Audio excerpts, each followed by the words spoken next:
जहाँ पर नारी की पूजा होती है वहां पर तो साक्षात भगवान का वास होता है। तो हमें क्या करना पड़ेगा, हमें तो सीखना पड़ेगा। हर एक का सम्मान करो, आप आदर सत्कार करो। सास बहू का सम्मान करे, बहू सास का सम्मान करे, पति पत्नी का सम्मान करे और पति पत्नी जो है वो पति का सम्मान करे। जब परिवार के अंदर हम एक दूसरे का सम्मान करते हैं ना, तो आस पड़ोस के गली मोहल्ले के लोग देखते हैं और हमसे सीखते हैं, क्योंकि हम सनातनी हैं। हम दुनिया को क्या सिखा रहे हैं? अरे यदि हम हमारे जीवन में अच्छा लागू करेंगे और सनातन धर्म के प्रति यदि जागरूकता लाएंगे ना, तो आने वाले जो भी लोग होते हैं वो हमसे कुछ सीखते हैं। क्योंकि हम धरती पर आए हैं, कबीरा जब हम पैदा हुए हैं जग हंसे हम रोए। ऐसा ही तो होता है जब हम दुनिया के अंदर आते हैं, संसार में आते हैं। कबीरा जब हम पैदा हुए जग हंसे हम रोए, पर ऐसे करते कर चलो हम हंसे जग रोए। अगर आपने जीवन में कुछ अच्छा काम नहीं किया ना, तो मर जाते हैं तो दुनिया वाले कहते हैं मर गया जो अच्छा रहा। यदि जीवन में अच्छा काम करेंगे, सभी के साथ में मिलजुल करके समाज की सेवा करेंगे, देश की सेवा करेंगे, राष्ट्र की सेवा करेंगे और हर समय अपने माता पिता की सेवा करेंगे ना, तो जब दुनिया से जाएंगे तो दुनिया वाले रोते रह जाएंगे, अरे वो कितना अच्छा था, थोड़े दिन और रह जाता। तो आपको क्या करना पड़ेगा, आपको भगवान की कथा से, समाज सेवा के जो होते हैं ना, इन सभी से आपको सीखना चाहिए। जो समाज सेवा का काम कर रहे हैं, देश की सेवा का, राष्ट्र की सेवा का, क्योंकि केवल राम भक्त बनने से काम नहीं चलेगा। कोई कह दे कि हम तो भगवान के भक्त हैं, राम जी के हैं, बालाजी के हैं, कन्हैया के हैं, माता जी के हैं, बेरू जी के हैं, केवल राम का भक्त बनने से काम नहीं चलेगा। राम का भक्त बनने से पहले आपको देश का, राष्ट्र का भक्त बनना पड़ेगा। ये देखो ये सभी राष्ट्र का ही तो काम कर रहे हैं, राष्ट्र की सेवा, देश की सेवा कर रहे हैं। तो हमें क्या करना पड़ेगा, राम का भक्त बनने से पहले आपको अपने देश के बारे में विचार करना पड़ेगा। आप तो केवल गली मोहल्ले में, घर के अंदर ही लड़ाई झगड़ा करते रहते हो। अरे गली मोहल्ले में, समाज के अंदर, गाँव में लड़ाई झगड़ा करने की आपको आवश्यकता नहीं है। अगर आपको लड़ाई झगड़ा करना है, अपना पावर दिखाना है, तो भारत की सीमा पर खड़े हो जाना। पता तो चले कि आपके अंदर ताकत कितनी है, बल कितना है।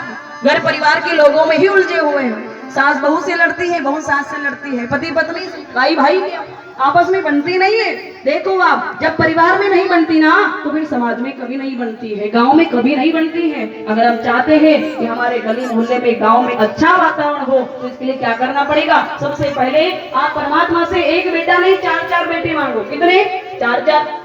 एक बेटा अपने कुल परिवार को आगे बढ़ाए, दूसरा समाज सेवा में लग जाए, तीसरा संत बन जाए, अपने सभी आने वाली पहले वाली पीढ़ियों का, सभी का उद्धार कर दे। पर चौथी संतान ऐसी हो जो अपने भारत देश की सीमा पर देश की रक्षा करे और अपने देश को ब्रिटिश सत्ता के आधिपत्य से पहले भी इतने नौजवान बलियों ने, ये वीरों की भूमि है, कर्मवीरों की भूमि है, जहाँ पर ऐसे ऐसे ऋषि मुनियों ने, कर्मवीरों ने, योगियों ने, बलियों ने जन्म लिया है। वो मर मिट गए, अपने जीवन का बलिदान कर दिया और अपने देश को आजाद करा दिया। हमारा कर्तव्य नहीं बनता है, हमारा भी तो फर्ज बनता है कि हम तो केवल, हम तो हमारे, देखो दूसरे जगहों में जनसंख्या की पाबंदी नहीं है। अगर जब लड़ने की बारी आती है तो घर परिवार के लिए निपट लेते हैं, और हमें जब हमारे ऊपर कोई बात आती है ना, तो हमें दूसरों के मुंह देखना पड़ता है कि हमारे यहाँ पर झगड़ा कौन मिटाने आए, हमें न्याय दिलाने कौन आए। कम से कम 11 बेटे की क्रिकेट टीम तो होना चाहिए घर के। पता तो चले ना कि आप में पावर कितना है। क्योंकि अगर आप कोर्ट कचहरी में जाओगे ना, तो वहां पर भी दूसरे धर्म के लोग मिलेंगे, आपके हिंदू के तो मिलेंगे। हॉस्पिटल में जाओगे तो भी वही बात है, जहां देखो वहां पर अपने हिंदुओं में बहुत कमी आ गई है। क्योंकि हम दोनों, हमारे दो, एक बेटा और एक बेटी होनी चाहिए।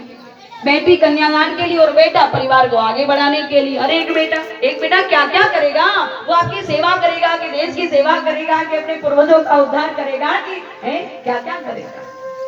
कम से कम भगवान से मांगो तो आप संतान मांगो ना। अरे जब संतान नहीं होती है तो हम दुखी होते हैं, और जब हो जाती है तो भी दुखी है।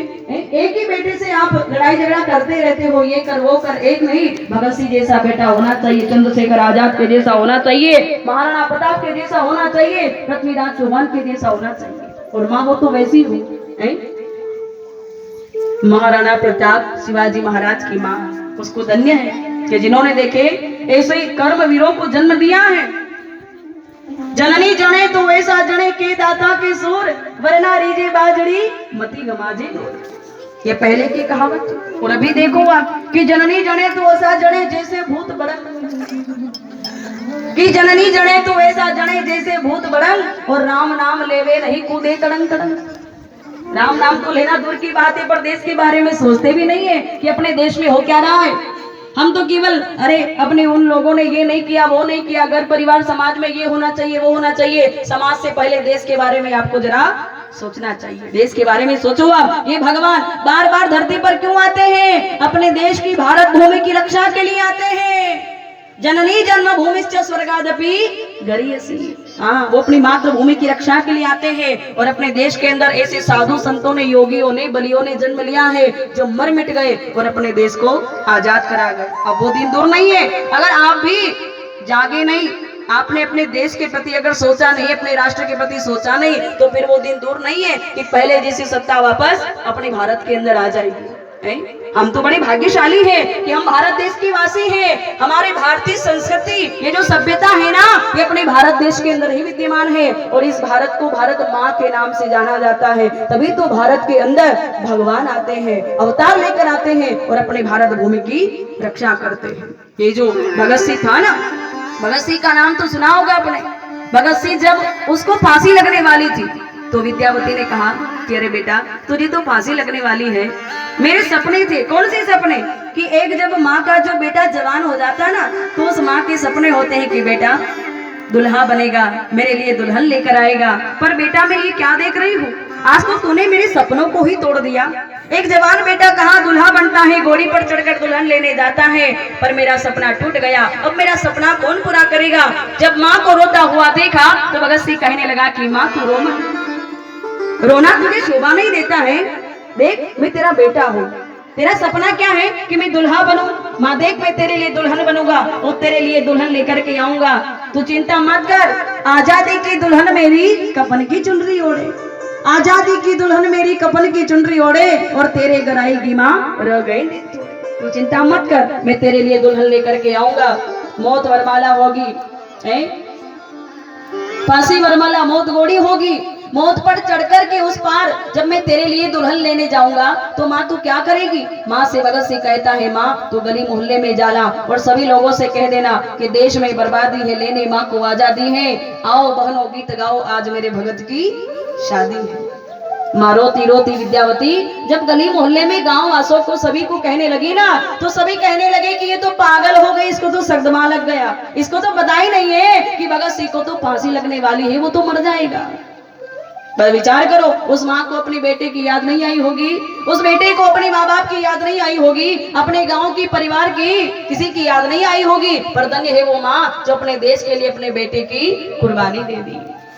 और धन्य है वो माँ का लाल जिसने अपने परिवार को सभी को भुला करके अपने देश की रक्षा के लिए अपने जीवन की आहुति दे दी, बलिदान कर दिया, अपने जीवन का दान कर दिया। तो मेरी माताएं बहनों, मैंने पूछा झूम झूम फांसी कैसे चढ़ जाते हैं, मैंने पूछा झूम झूम फांसी कैसे चढ़ जाते हैं। नंगे पैरों अग्नि के वो अंगारों पर जड़ जाते हैं, जैसे दीपक पर बलिदान पतंगा होता है, और मृत्यु भयभीत नहीं करती जब हाथ तिरंगा होता है। हाथ में जब तिरंगा होता ना तो मरने का भी भय नहीं होता है। और यहाँ तो हम केवल अगर एक बेटा यदि नौजवान बनकर के देश की सीमा पर खड़ा हो जाता है तो बार बार हम तो बार बार है मन के अंदर बड़े दुखी हो जाते हैं, अरे मेरे बेटे को कुछ हो नहीं जा रहा है बार बार। पर जरा अपने घर परिवार को छोड़ करके जरा अपने देश के बारे में आपको विचार करना चाहिए।